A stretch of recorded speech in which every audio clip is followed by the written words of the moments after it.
Welcome student, welcome to the Bharadwaj academy. और अब जो है हम थर्ड चैप्टर का यूनिट जो है खत्म कर चुके हैं। तो हम स्टार्ट करते हैं यूनिट नंबर 4, मैग्नेटिक फील्ड। और हमारा मतलब क्या होता है कि मैग्नेटिक इफेक्ट ऑफ करंट। तो इस वीडियो में हम क्या पढ़ते हैं, इस चैप्टर का इंट्रोडक्शन। तो इस चैप्टर में हम क्या पढ़ते हैं कि अब तक हमने क्या पढ़ा है कि यदि हमारे पास कहीं पे कोई चार्ज जो है स्टैटिक रखा हुआ है, मानो क्यू चार्ज रखा हुआ है, तो इसका क्या बनता है, इलेक्ट्रिक फील्ड बनता था। तो E इक्वल टू के क्यू अपॉन आर स्क्वायर। तो उसका मतलब उसका एक फील्ड होता था जहां तक वो क्या है, उस पर इलेक्ट्रिक फोर्स लगा सकता है। ठीक है ना। अब दूसरा हमारे पास कॉन्सेप्ट आता है कि यदि हमारे पास करंट आती है, तो सेकंड यूनिट में क्या था हमारे इलेक्ट्रिसिटी, वहां पे क्या होता है हमारे पास, यदि हमारे पास करंट मूव करती है, करंट मूव करती है, तो उसी के साथ साथ क्या बनता है, इलेक्ट्रिक फील्ड। तो इलेक्ट्रिक फील्ड क्या बनता है, along the direction of charge जहां पे मूव करता है, means along the direction of current. तो जहां करंट होती है वहां पे क्या होता है, मैग्नेटिक फील्ड होता है। ठीक है ना। तो अगर माने हमारे पास चार्ज स्टैटिक कंडीशन में है, तो उसकी प्रॉपर्टी क्या होती थी, कैपेसिटेंस इलेक्ट्रिक फील्ड होती थी। और हमारे पास क्या था, कूलामिक फोर्स था। ठीक है ना। गॉस लॉ हमने यूज करा, इलेक्ट्रिक फ्लक्स होता है। वो सारी प्रॉपर्टी किसकी थी, स्टैटिक चार्ज की। इसके बाद सेकंड में क्या पढ़ा था हमने, इलेक्ट्रिसिटी। मीन्स अगर आपके पास चार्ज का फ्लो होता है, अगर मानो ये आपके पास कंडक्टिंग वायर है, इसके अंदर क्या है, चार्ज का फ्लो हो रहा है, इलेक्ट्रॉन्स कैसे मूव कर रहे हैं, विद जिगजैग वेलोसिटी से। तो उसका मतलब क्या है कि यहाँ पे क्या बनता है, ड्रिफ्ट मोशन होती थी। और ड्रिफ्ट मोशन होने से यहाँ पे क्या होता है, इलेक्ट्रिक फील्ड बनता है। और इलेक्ट्रिक फील्ड क्या होता था, यूनिफॉर्म। और कहां से बनता था, बैटरी के पॉजिटिव से और बैटरी के नेगेटिव की तरफ होता है। ठीक है ना। या along the direction of current. अब करंट कहां मूव करती है, जहां पर हमारा नेगेटिव चार्ज मूव करता है उसका उल्टा। तो नेगेटिव चार्ज का उल्टा क्या होता है, हमारे पास डायरेक्शन ऑफ करंट। तो आप किसी वे में कह सकते हैं। तो यहाँ पे क्या होता था, इलेक्ट्रिक फील्ड।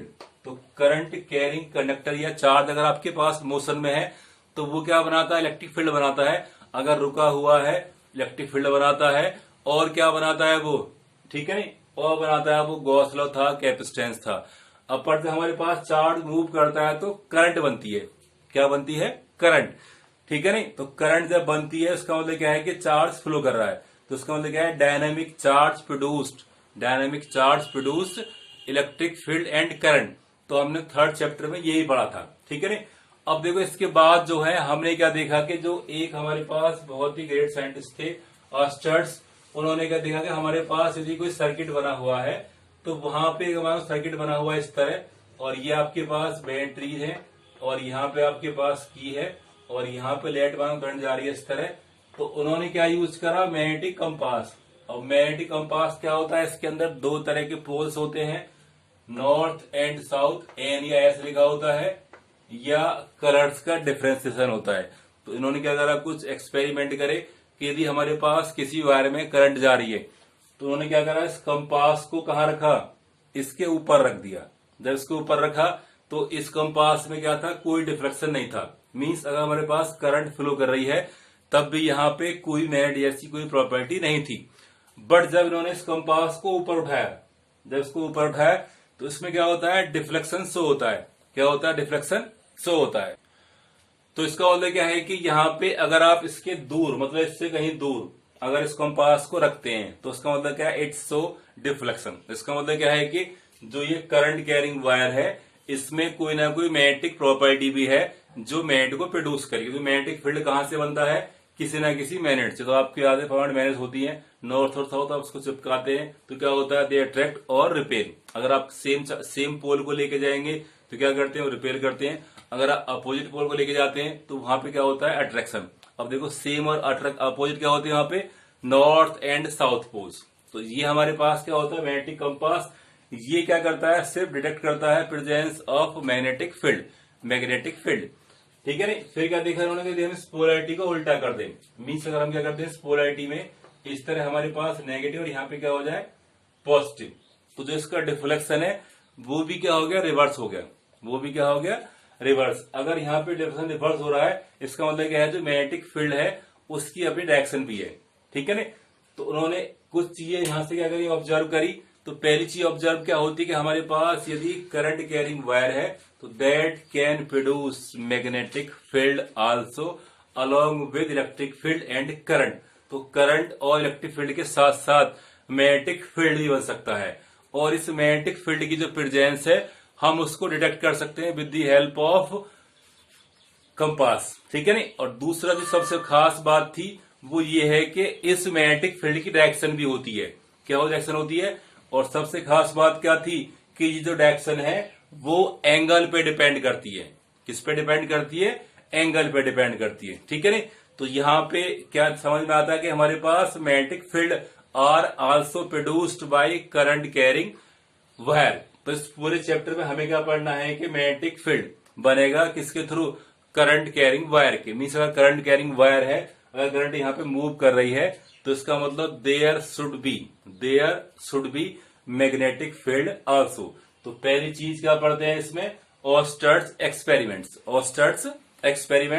तो इससे क्या होता है? किसी भी मैग्नेटिक फील्ड की प्रेजेंस का एक्सपेरिमेंटल प्रूफ कि current carrying wire can produce magnetic field also. फिर देखो इस चैप्टर में क्या आएगा, हमारे पास जो करंट कैरिंग है उसका जो मैग्नेटिक फील्ड है उसको डिनोट कैसे करते हैं? तो उसको हम डिनोट करते हैं बी से। तो वहां पे इलेक्ट्रिक फील्ड था और यहाँ पे क्या होता है? ई, ठीक है नहीं। तो अगर मानो करंट कैरिंग वायर हमारे पास है तो इसमें आपका जो सेकंड पार्ट आता है जिसका बहुत बड़ा रोल है वो क्या आपके पास जो सेकंड रोल है वो क्या डिपेंड करता है आपके पास? बियोट-सावर्ट लॉ। तो इसको हम बाद में डिटेल में पढ़ते हैं, पर आज हम क्या इसका इंट्रोडक्शन कर रहे हैं। तो वो क्या क्या कहता है कि हमारे पास यदि कोई भी करंट कैरिंग एलिमेंट, तो करंट कैरिंग एलिमेंट से मीन्स हमारे पास कोई बहुत बड़ा वायर है उसका हमने छोटा सा कोई एलिमेंट माना ये, तो उसको हम कह सकते हैं it is the DL elements. और जो इसका मैग्नेटिक फील्ड हम निकाल रहे हैं कि इससे थोड़ा आगे निकाल रहे हैं, मीन्स ये आपके पास बोर्ड है और इससे हम बाहर निकाल रहे हैं या इसके पीछे निकाल रहे हैं। तो हम क्या कह रहे हैं कि let this is the point P. अगर हम इसको यहां से मिला दें इससे या इससे मिला दें तो ये क्या डिपेंड करेगी हमारे पास? आर डिस्टेंस को। तो जो इसका मैग्नेटिक फील्ड है वो किन किन बातों पर डिपेंड कर रहा था? तो हम क्या निकालते हैं उसका डिफरेंशियल फॉर्म। इस जरा से एलिमेंट की वजह उसका differential form of magnetic field है वो किस पे डिपेंड कर रहा था? करंट कैरिंग एलिमेंट्स पर। तो उसको हम बोलते हैं आईडीएल। तो आई और डीएल का मतलब क्या है? Current element. तो किस पे डिपेंड करता है? करंट एलिमेंट पर। दूसरा किस पे था हमारे पास? आईडीएल। और तीसरा किस पे था हमारे पास? जो बीच की डिस्टेंस थी उनके बीच के स्क्वायर का इनवर्स, उसके बीच के स्क्वायर का इनवर्स। और सबसे खास बात क्या थी कि डिपेंड कर रहा था ये साइन थीटा पर। मीन्स ये एंगल क्या था? जहां भी हम निकाल रहे हैं आर और डीएल के बीच का एंगल, ठीक है नहीं। तो अगर हम कह रहे हैं ये एंगल क्या आपके पास थीटा है या तो ये क्या हो जाएगा? थीटा। तो क्या डिपेंड करेगा ये? तो इससे क्या आता है आपके पास? I DL sine theta upon R square. तो ये क्या आपके पास? बियोट-सावर्ट लॉ। ये क्या बताता है कि मैग्नेटिक फील्ड बनता है। क्या बनाता है? मैग्नेटिक फील्ड बनता है। तो इसको हम बाद में पढ़ेंगे डिटेल्स में। और इसके बाद इस चैप्टर में क्या आता है हमारे पास? Lawrence force. क्या आता है? Lawrence force. मीन्स अगर यहाँ पे मैग्नेटिक फील्ड बना हुआ है तो there should be magnetic force also. तो करंट कैरिंग वायर जो है वो कहीं पर फोर्स भी लगा सकता है। तो जितने भी आजकल जो हम जो है बुलेट ट्रेन वगैरह चलाते हैं तो that's with the help of magnetic field. तो वहां पे क्या होता है? मैग्नेटिक फोर्स बनता है जो करता है उसको रन कराता है किसके ऊपर? रेल्स के ऊपर। तो वो भी पड़ता है किसके ऊपर? मैग्नेटिक फील्ड में, ठीक है।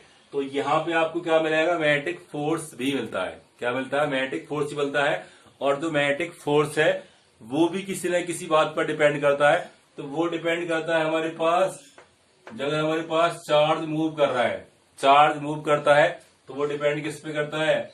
वीडी मीन्स ड्यूटी वेलोसिटी पर डिपेंड करता है, ठीक है नहीं। और वो डिपेंड करेगा उसके चार्ज पर, ठीक है। और तीसरी बात क्या थी? सेम क्या था? एंगल, ठीक है। तो मैग्नेटिक फोर्स भी पढ़ेंगे इसमें। तो वो डिपेंड करता है चार्ज पर, कितना चार्ज मूव कर रहा है। और वीडी क्या है? उसकी ड्यूटी वेलोसिटी। और तीसरी चीज क्या है उसके पास? एंगल। तो देखो आप जितने भी लॉ पढ़ेंगे उन सब में खास बात क्या आती है कि ये डिपेंड करता है एंगल पर। यदि हमारे पास ये कोई करंट कैरिंग एलिमेंट है तो अगर हम कह रहे हैं कि ये हमारे पास कोई करंट कैरिंग एलिमेंट है, इस वायर यहां से मूव कर रही है, तो जो मैग्नेटिक फील्ड है अगर आप कंपास को यहाँ पे रखते हैं तो क्या होता है? जीरो जितना इससे दूर करते हैं, जब इससे दूर करेंगे तो कंपास शो करता है। पर हम ज्यादा दूर करते हैं तो कंपास क्या है? शो डिफ्लेक्शन कम करता है। तो मीन्स 1/r पे स्क्वायर पे डिपेंड करता है। और दूसरी सबसे खास बात कि अगर आपने एंगल को 0 कर दिया या 180 कर दिया तो मैग्नेटिक फील्ड और फोर्स दोनों क्या हो जाते हैं, जीरो हो जाते हैं। बट यदि आपने अगर आप फील्ड को जो इस कंपास को रख रहे हैं इसके 90 पर, कहीं व्यक्ति मानो आपने इसको मेरी तरफ रखा हुआ है तो कहाँ रखा हुआ है, मेरी तरफ रखा हुआ है, इनटू द प्लेन। अगर आपकी तरफ रखा हुआ है तो क्या हो जाएगा, आउट टू द प्लेन। तो दोनों ही कंडीशन में क्या है, 90। तो जो इसका मैग्नेटिक फील्ड है वो अगर एंगल कितना होता है, 90 होता है तो मैक्सिमम आता है, और अगर एंगल कितना होगा आपके पास, 0, तो आपका मैग्नेटिक फील्ड या फोर्स कितना आता है, 0। कितना आता है, 0।